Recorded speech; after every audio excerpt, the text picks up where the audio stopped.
Welcome to my cozy little corner. Today I have a book haul. I have physical books, I have Kindle books, I have audiobooks. I figured I would just show you all of them. I was just going to do my physical books, but I have so many audiobooks because I listen to audio books while I'm at work. So I have quite a bit of audiobooks that I'd like to talk about too. I am assuming this is going to be a long video, so grab a tea, grab a coffee, grab a snack, grab a blanket. We're gonna have a nice little chat about some books I bought this last couple of months. Before we get into the video, like, subscribe. Let's get into it. So I'm gonna start with my audiobooks, and I have my iPad here. I tend to buy books pretty blind. What I do is like on my app, I'm currently using Audible. I am trying to switch over to Libra FM. But anyways, I have books on Audible that I need to get through. And I tend to look at the deals and anything that kind of like speaks to me, I go ahead and get or something that I've kind of like heard of before. But I'm going to keep looking down at my iPad so that I can say the name and the author, but also so I can tell you what it's about because I like to buy books blind. I think that's the best way to go into them is just knowing a little bit. So the first book is We Were the Lucky Ones. I do know that this is a historical fiction book inspired by the incredible true story of one Jewish family separated at the start of World War II, determined to survive and to reunite. We Were the Lucky Ones is a tribute to the triumph of hope and love against all odds. I think this was on sale. I think they had like the buy one get one credit situation. And I just am on such a historical fiction kick right now. And this just sounded so good to me. The next one I got with that same deal is The Book Censor's Library. So somebody on my TikTok a while ago described this book as Fahrenheit 451 meets Alice in Wonderland. Alice in Wonderland is one of my favorite books of all time. I have like multiple copies of it. And Fahrenheit 451 was one of the books I read in school that made me want to like read real literature. You know what I mean? Like made me want to like read more of those types of books. So as soon as I heard that, I was like, girl in the cart. Fantastical satire of banned books, secret archives, in the looming eye of an all-powerful government. Sounds like Fahrenheit 451, but I heard it has the like kookiness of Alice in Wonderland, which I'm always down for. The next one I got, I think this is another historical fiction. This is called The Island of Missing Trees. I actually have no idea why this one stood out. I know it's historical fiction, and I really, really like the cover of this book. It's so pretty. Like the cover is gorgeous. Oh, and it's got really good like reviews as far as like stars on Goodreads go. Another thing. So this is a Reese book club, and I've read a few that are a part of the Reese book club like thing, and I actually really tend to like those books. So she's doing her thing because a lot of times like the Good Morning America picks sometimes don't hit and like stuff like that don't hit, but there's something about those books that actually do hit for me. And this is another one, so I think that's part of probably why I wanted to get it. Yeah, nope. I remember what it was about this book now. I am really, really into historical fiction with a romantic subplot. Like, I am such a hopeless romantic, but there is something about a historical fiction that's not about the romance, but has a really gorgeous written romance in it that gets me every single time. And I think that's what it was, is this has that kind of like romantic subplot that supposedly has really beautiful writing that, yeah, yeah, this looks so good. Okay, so next is kind of a random one.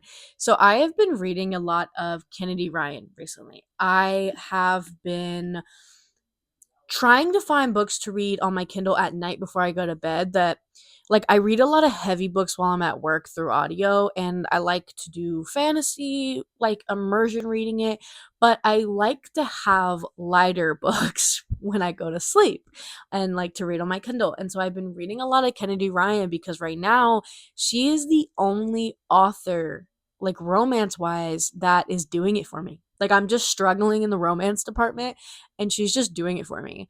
That being said, this was also on sale and it sounded kind of interesting. It's called Chemistry, or like The Chemist, and it's by Gray Hovington. This has really good reviews. It looked good. It looks like it looks like it's a series of standalones, so like an interconnected standalone, and it kind of has like a like drug dealer subplot, it looks like. I don't know. It's giving angst, it's giving drama, it's giving fun. And I have the audio, but I'll probably end up reading this on my Kindle. It's always nice to have the audio just in case I want to like go back and forth, or like I'm in the car and I really want to know what's going on and I don't have like the physical means to be able to like pick up the book, so it's nice to always have it. And I believe it was like on sale for like $4.99. So that's that. The next one, I remember I caught this on sale. I have been wanting to read Adrian Tchaikovsky. I think that's how you say that man's name. I'm going to read any of his books for a very long time. I think when I finish Expanse, I'm going to read Children of Time, that series. But he has a fantasy series, which the first book is called City of Last Chances. What I do know about this book is that it has a ton of POVs.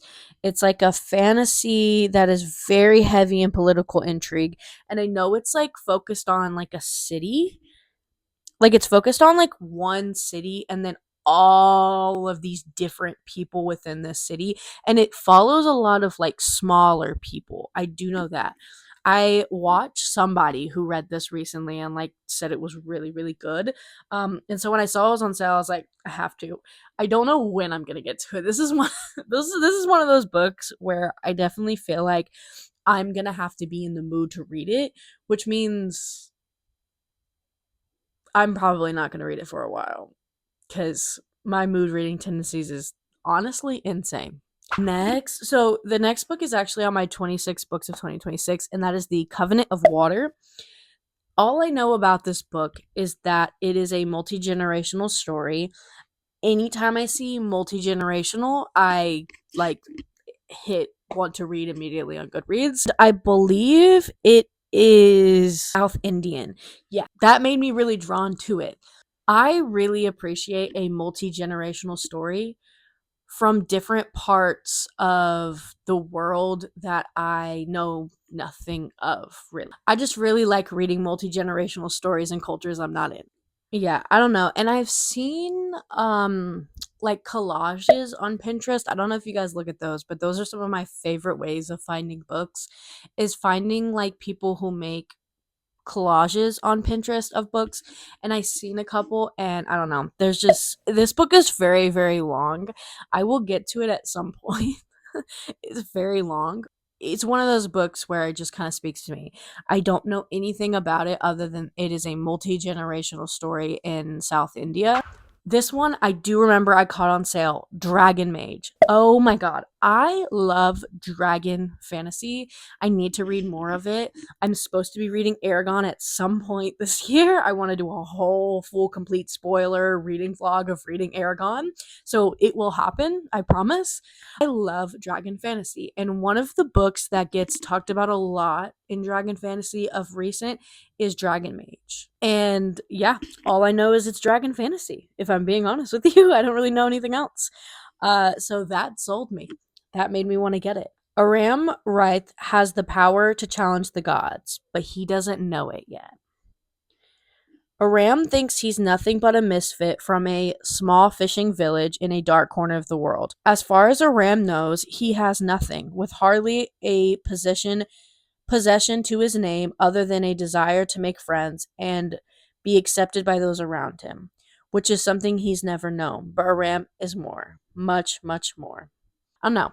It's If someone says this dragon fantasy is good, I'm gonna add it immediately. I don't really need to know much. But yes, I have that. The very last one, Piranesi. I have had Piranesi on so many TBRs, on so many want to read lists, kind of ridiculous. I have an issue, which I call hateritis, where a book gets so popular that it is so hard to pick up. I think it's that like fear of like that expectation and that fear that it just like won't hit the way that everyone says. But also, it could be the opposite, which is I kind of feel like books that I know for sure are going to be so good, I put on the back burner for when I need a really good book, and then that day just never comes.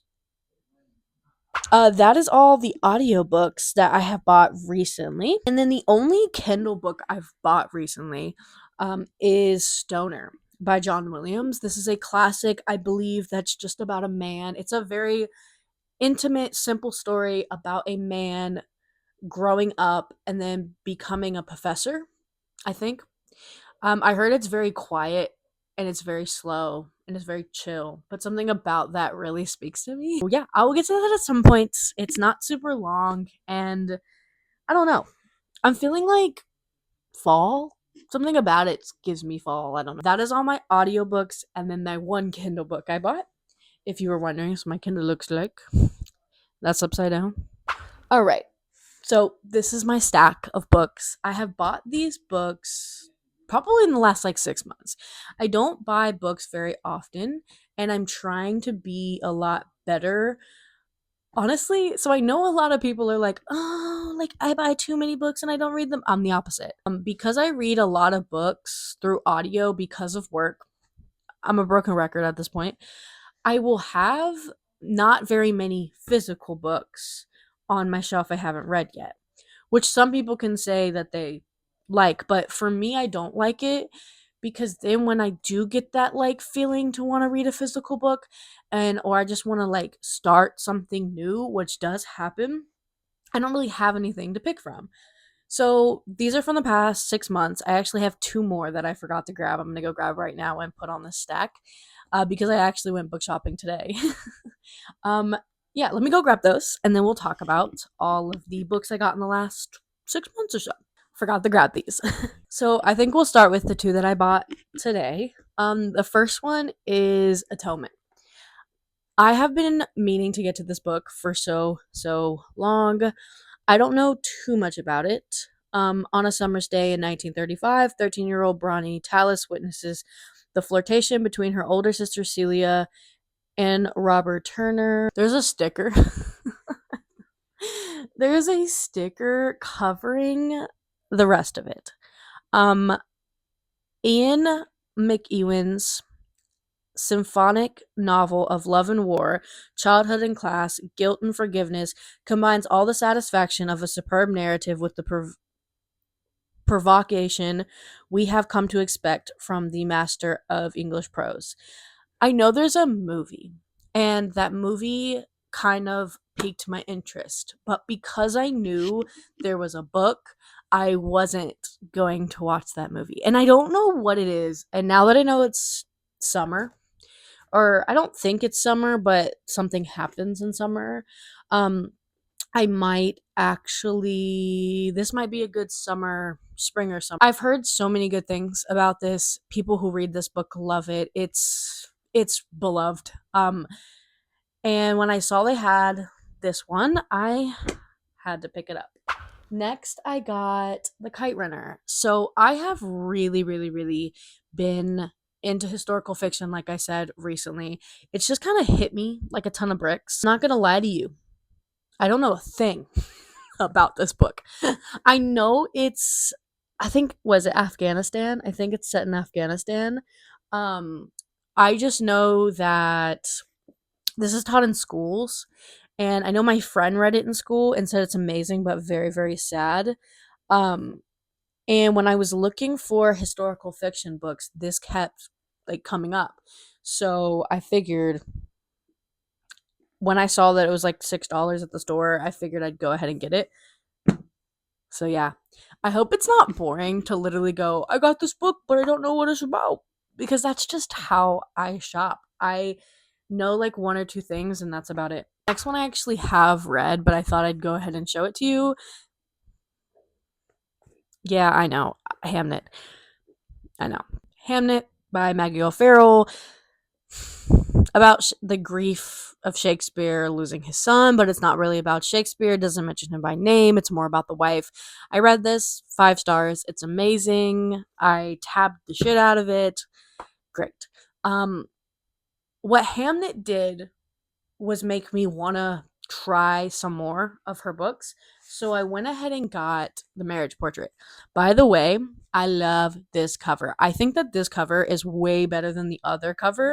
But Maggie O'Farrell writes a very unique type of historical fiction. Like, it's historical fiction with the most beautiful writing style I've ever read in my entire life. So I really wanted to give this a try. She has another book coming out that if I like this, I think I'm gonna go ahead and pre-order that one. Because I think I might be obsessed with her writing. If this is anything like Hamnet in the writing department, I'm gonna be obsessed with this. I do know that this is about the Renaissance period, and I think it's about like a marriage. I know it's about a specific person, something about her getting married, and I do know it's Renaissance in Florence. So I really just wanted to get it because it was Maggie O'Farrell, and that was the one that the description spoke to me the most. Next, we have The Memory Police. I am actually currently reading it. I haven't read too much. I'm like maybe like 15%. This is a translated work from Japanese. This is so good. This is a dystopian story where there's these people on this island and things disappear. So basically, there is a group called the Memory Police, and they decide whenever they want to disappear certain items. And when these items disappear, the people who live on the village don't remember them anymore and don't remember like what their use are or like why they matter, and so they get rid of them. And there are people who can remember them, and the government like racks them all up and whatever. So there's a real like mystery behind like that, and then also like the memory police themselves, and then why they decide to disappear items and why certain items get disappeared. I'm really really liking it so far. I will say I don't know why. I think I've just been reading a very specific writing style recently that I was expecting a little bit more from the writing style. But the plot is so engaging. Like I just want to know what the fuck is happening. Because I'm just like, why are we getting rid of roses? Like, what is happening? It's so good so far, though. I really do like it. The next one is The Vanishing Half. I've talked about this book so many freaking times, it's not even funny. This is about two identical twins. One decides to pass to the point where she gets married and her husband does not know that she is of mixed race, and the other one just goes about her life. And I believe it's like a multi-generational story based on that fact. This is like gonna be read next. As soon as I'm done with Memory Police, this is my next read. I really wanted to get to this in February. I'm so excited to read this, but this is another one that like keeps getting put on TBRs for a rainy day, and then that rainy day never comes. Next we have A Tree Grows in Brooklyn. I don't know a thing about this book. I don't know a thing. I don't know if it's multi generational. I think it's not multi generational. I think it follows like someone for a long time. What's insane is that like there's no blurb. There's no blurb on a lot of these. The beloved American classic about a young girl's coming of age at the turn of the 20th century. Um, I love a coming of age story. I love a story that spans over a long period of time. To be honest with you, this book gets talked about so much. And recently I've been seeing so many people talk about this book, and I've just been kind of like, there's something about that speaks to me that I can't put my finger on. So I bought it. Oh, we're so close to being done. Kairos. Uh, this is a interesting book. I actually did start the first chapter, and I kind of felt like the writing style was way denser than I was expecting it to be. And so I wanted to get the audio to listen to at the same time, which I did end up doing. And so I'm going to feel a little bit more comfortable. I just sometimes when the writing style is very, very dense, having the audio kind of just helps my brain comprehend it a little bit more. I'm not sure if anyone else is like that. This is German literature. I know it's translated from German. It won the Booker Prize in 2024. And I believe that it is about a young woman who meets a older man. He might even be married. And I know it's kind of like about that affair.